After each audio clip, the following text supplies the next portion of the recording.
কে কে ওখানে কে ওখানে ভূত টিউব ওয়েলকাম ব্যাক টু ভয়ের জগৎ।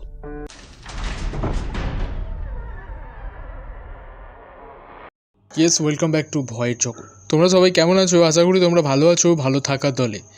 ঘটনা তোমাদের কেমন লাগছে?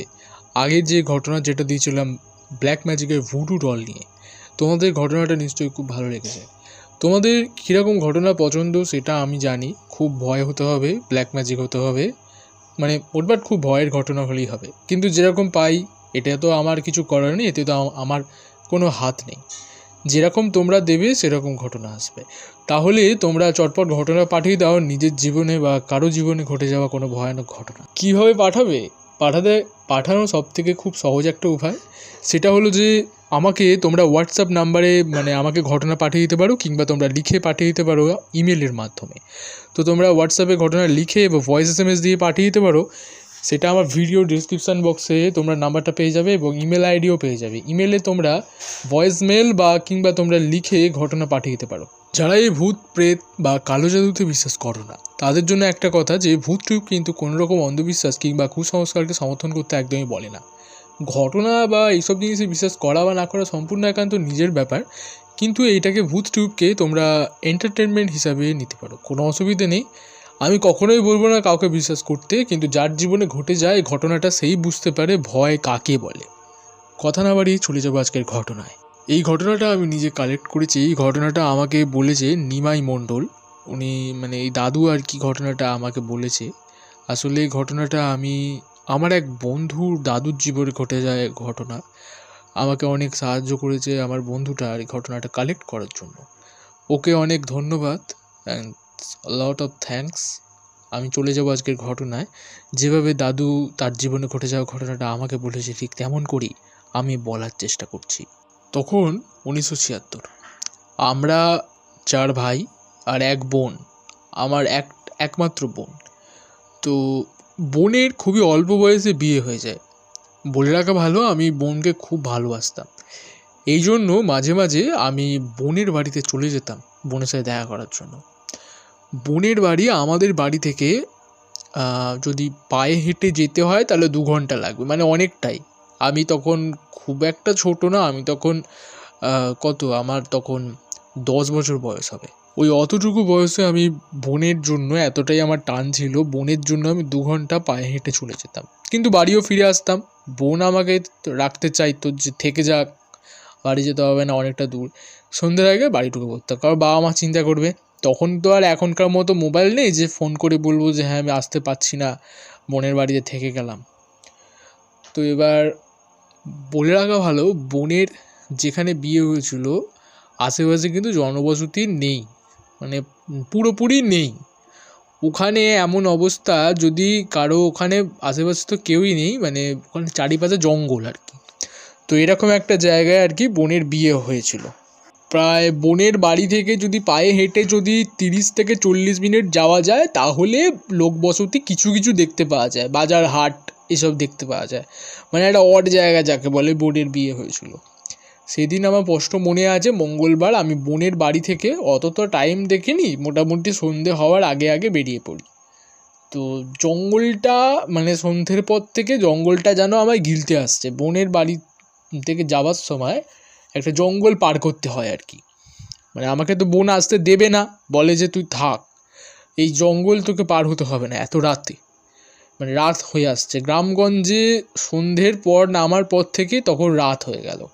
তখন মানে আর কেউ সন্ধে বলতো না যে সন্ধে হয়েছে, এটা রাত হয়ে গেছে। তো এবার তখন আমি কারো কথা না শুনে এবার আমি আমার জঙ্গলের পথ দিয়ে হাঁটা শুরু করি। তো এবার তখন তো আমার হাতে কোনো টর্চ ছিল না, সন্ধে নেমে আসছে, প্যাঁচাটা মানে চারিদিকে কী ধরনের পাখির আওয়াজ, মানে জঙ্গলটা যেন পুরো আমার গিলতে আসছে, এরকম একটা ব্যাপার। জঙ্গলের যেন মানে গাছপালাগুলো যেন এদিক ওদিক নড়ছে, মনে হয় যেন একটা বিভৎস একটা ঝড় উঠেছে, তাণ্ডব হচ্ছে, এরকম একটা ব্যাপার। মানে বিভৎস ভয়। তখন ওইটুকু বয়সে আমার প্রচুর সাহসও ছিল, তার মধ্যে প্রচুর ভয়ও পাচ্ছি। তো আমি দেখতে পেলাম একটা গাছের সাথে একটা মুরগি বাঁধা আছে। আর মুরগিটাকে দেখতে পেয়ে আমি দৌড়ে গেলাম।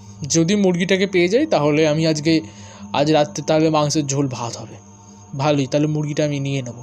কেউ হয়তো বেঁধে রেখে গেছে, বোন মুরগি হবে হয়তো। মুরগিটার কাছে আমি দৌড়ে যাই, দৌড়ে গিয়ে দেখতে পাই মুরগিটার পায়ে একটা কাঁটা জাতীয় কিছু গাঁথা, এবং মুরগিটার ঠিক পাশেই একটা ছোট্ট একটা পুতুল। পুতুলটা পুরো নীল, পুতুল বলতে একটা কাঠের পুতুল, লাইক একটা কাঠের পুতুল, এবং পুতুলটা পুরোটা নীল কালার করা। পুতুলটার চোখটা, আমি পুতুলটার চোখটা যদি কিছু আমি বর্ণনা আমি দিতে পারবো না, এতটাই বীভৎস ধরনের। চোখটা যেন খোবলানো, মানে পুতুলটার চোখ দিয়ে রক্ত বেরিয়েছে। কোনো মানুষের যদি চোখ যদি অপারেশন বা খুবলে নেয়, সে মানুষের চোখ দিয়ে যেরকম খুব মানে কাঁচা রক্ত করাবে, ঠিক সেরকমই পুরো সেম। মানে পুতুলটা যেন চোখটা তার পুরো খুবলে নিয়েছে একটা, অথচ কাঠের পুতুল, কিন্তু একটা মানে অরিজিনালি মনে হচ্ছে যেন একটা অরিজিনালি যেন একটা মানুষের সাথে এটা হয়েছে। তার চোখ দিয়ে রক্ত বেরাচ্ছে, বিভৎস তাকে দেখতে পুতুলটাকে। আমি অত পুতুলের দিকে আমি তাকাইনি, আমি মুরগিটাকে আমি কাঁটাটা ছাড়িয়ে দিলাম, আর আমি গাছের সাথে বাঁধা ছিল, জানি না কে বেঁধে রেখেছে, আর এই পুতুলটার সাথে তার কি সম্পর্ক জানি না। পুতুলটা যেখানে ছিল সেখানে রেখে দিয়ে আমি তার দিকে না তাকিয়ে আমি গাছ থেকে ওই দড়িটা যেটা জড়ানো ছিল সেটাকে ছাড়িয়ে আমি মুরগিটাকে নিয়ে নিই।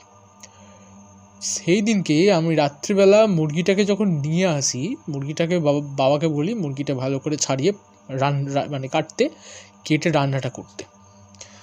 তো বাবা মুরগিটাকে যতবার আর কি ধরে আর কি কাটতে যাচ্ছে, ততবার কাটতে পারছে না। বাবা একটা ধারালো বটি নিয়ে বসেছে যে পুরো গলা থেকে উড়িয়ে দেবে। মুরগিটাকে বটির কাছে নিয়ে আসছে, একটা হয় না যে লোহাকে তুমি যদি বটি দিয়ে কাটতে চাও, সেরকম একটা ব্যাপার। বাবা তো অবাক, বাবা আমাকে ডাক দেয়, বলে যে এটা কী এনেছিস তুই, মুরগিটা এই দেখ এটা কী হচ্ছে, আমি আজ পর্যন্ত এরকম মুরগি আমি কোনো দেখিনি।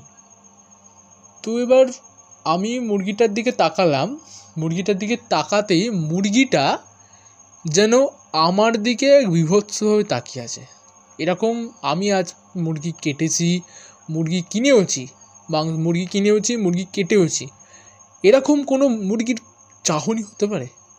একটা মুরগিটার চোখে যেন একটা কীরকম একটা মানে ভয়ের একটা ছাপ, মানে আমাকে খুব রাগান্বিত চোখে তাকিয়ে আছে, বড় বড় চোখ করে। মুরগিটাকে আমি ছেড়ে দিই, আমার কিছু করার নেই, এই মুরগি খাওয়া যাবে না, এ থেকে বোঝাই গেল যে একটা কিছু বিপদ হয়েছে। এবার মুরগিটাকে ছেড়ে দিই, বাবা মাকে সব ঘটনাটা বলি। বাবা মাও অতটা কিছু গুরুত্ব দেয় না।